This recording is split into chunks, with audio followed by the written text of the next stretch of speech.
Hey, right, I came across some interesting news on Monday. What is not just the best-selling motorcycle in its category here in the UK for January of this year, it's actually the best-selling motorcycle bar none. It's outsold every other make and model. It's even ousted the BMW GS 1300 from the top spot, which has occupied that spot for years. But before we get into that, I just want to have a brief chat about the Royal Enfield Gone Classic, something which appeared on the market last September, I think it was. Limited edition, although they didn't give us any numbers as to exactly how many were going to be available in the UK and Europe, or in fact how many were being built in total. It's basically a special edition of the very popular Royal Enfield Classic 350J series. Now, when the Gone Classic was announced, I had a lot of people in comments on different videos asking me, would I be reviewing it, when was I reviewing it, what are my thoughts on it. In fact, I do still get those questions even now, 4 or 5 months later. Now, as you know, I'm a massive Royal Enfield fan, and there's absolutely no doubt about it. Everything Royal Enfield's touched over the last 4 or 5 years has turned to gold. And then last year they released the Classic 650, which I personally felt just slightly missed the mark. It wasn't what I was expecting. I'm hoping that the Bullet 650 is going to redeem that concept. And then they released the Gone Classic, which, you know, I'm going to be completely honest with you.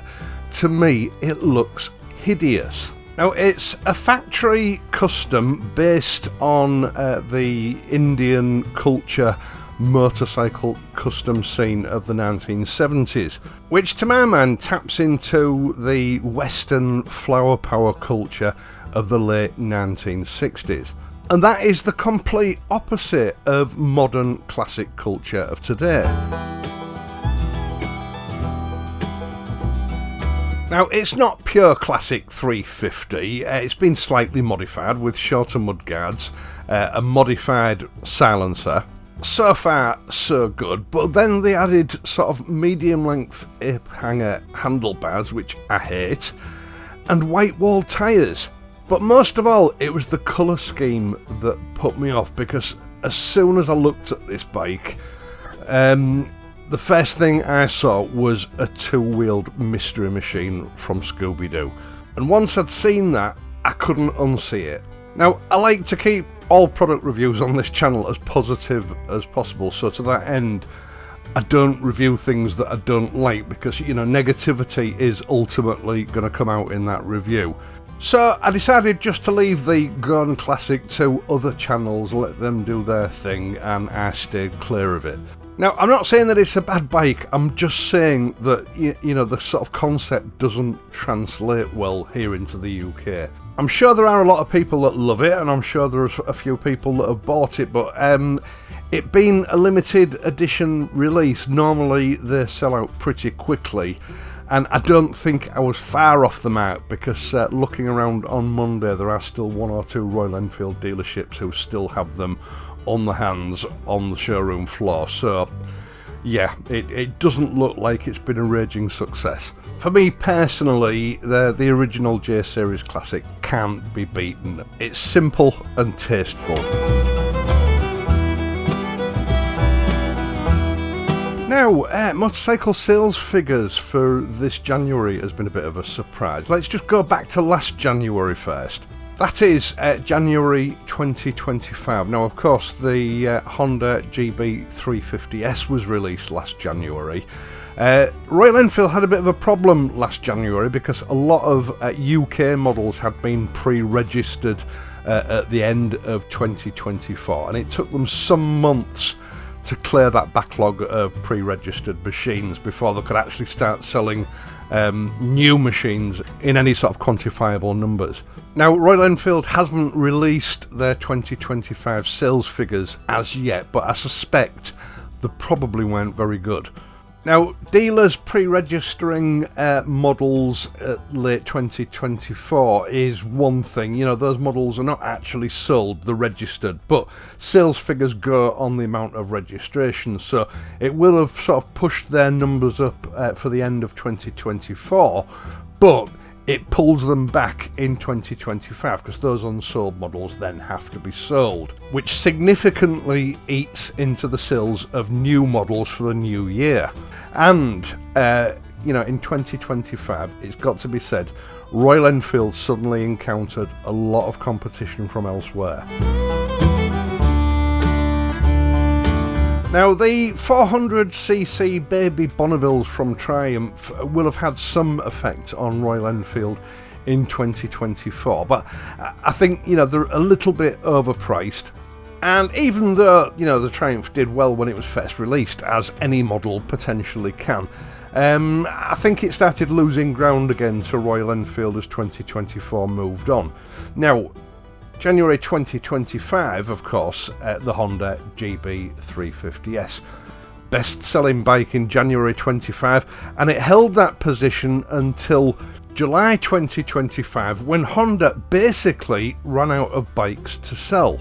Once that had happened, Triumph, with their 400cc Baby Bonneville, again took over top sales for August and September 2025. But then the latecomer, the Bantam 350 from BSA, appeared from nowhere, nobody knew it was coming, and took the top sales from October and November 2025, surprising everybody despite supply problems.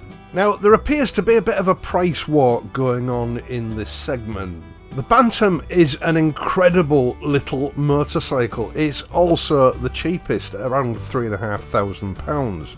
The Honda is still coming in at just under £4,000, but of course the majority of the Royal Enfield models are sort of in the £4,000 plus segment. I think there's only the Hunter that comes out at under £4,000. The Triumph is the most expensive of the lot, at just over £5,000.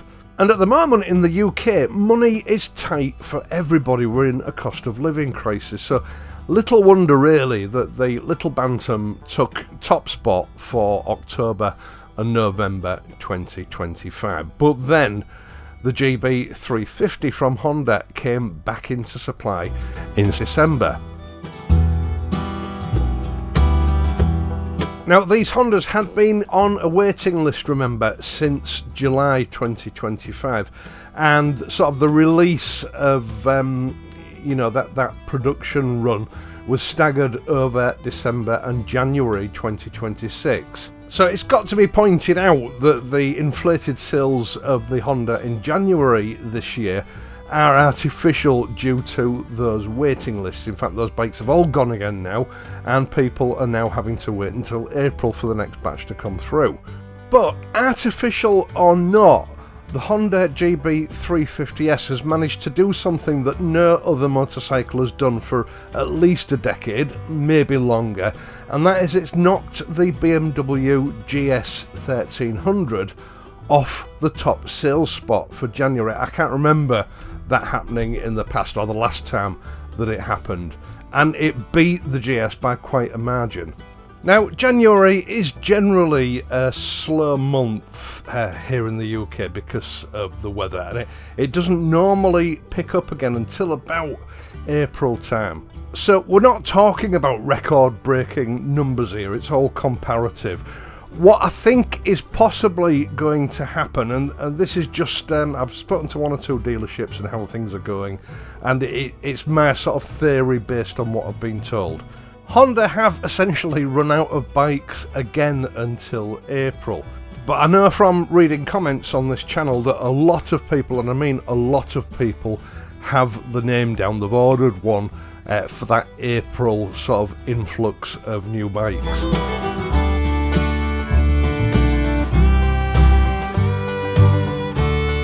Now, the Royal Enfields are brilliant bikes. You know, they've been around for a few years now. They're tried and tested. They've proven the quality and reliability.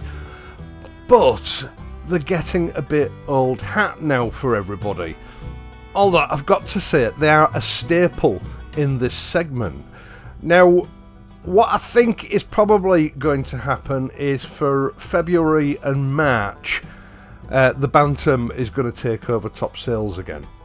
The price is the most attractive, it's a brilliant bike, and I believe now BSA have sorted out the supply issues that you tend to get with any new model. Now, I don't know anything about the numbers that Honda are going to have available this year, but we know we've got a batch coming in April. And again, I think that's going to knock the BSA Bantam off the top spot for as long as supplies last.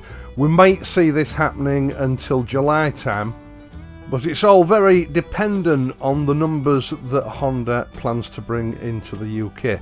After that, it's anybody's guess. But I suspect that as the number of GB 350Ss dries up, the Bantam may well take over again. I do feel that Royal Enfield has lost that freshness that it had before, and you know, people are looking elsewhere. They're looking for something new, something different, something exciting. Both the Honda and the BSA Bantam fulfill that role at a lower price point to something like the Meteor or the Classic 350. And we really don't know as yet at this stage in the year whether the likes of Suzuki, Yamaha or even Kawasaki are poised to jump into this segment and muddy the waters even further. I mean, we know that Kawasaki have dipped the toes with the little W230, but that was, you know, just a very limited edition introduction into the UK. We don't know whether they're going to take it mainstream from there yet. Now, I'm going to say this again because people often think that I'm becoming anti-Royal Enfield. I'm not. But I've always said Royal Enfield are killing it, and they're always going to do well as long as they are the only people occupying this segment of motorcycling in the West. It might not be the case if other people come on board, and that is what's happening now. I'm here to inform you of what's going on and you know, what direction things are going in. So it is going to be interesting to see which manufacturer occupies which spot when the jostling has completed at the end of this year. These manufacturers all have serious competition to contend with now. Right, once again, thank you so much for taking the time to watch this and my other videos, and in doing so helping to support this channel. I really do appreciate it. I'd also appreciate it if you would leave a like and hype this video if the hype button is available to you. I know it's not available to everyone, but if it is, please hype this video. It does help things along. If you're not a subscriber to this channel, please consider becoming a subscriber, and if you do, hit the notification bell and make sure that your notifications are enabled. Now, there are other ways you can help me out via my Patreon page or PayPal donations, details of which are in the video description down below, or you could just use the super thanks button. I always see these facilities as a sort of a tipping jar where, you know, if you've enjoyed the video and you want to do more than just leave a like, the facility's there for you to do so, but it's not obligatory. I just appreciate it if people can help me out. I am of course going to be back on Friday, so until then, please ride safely and I'll see you soon.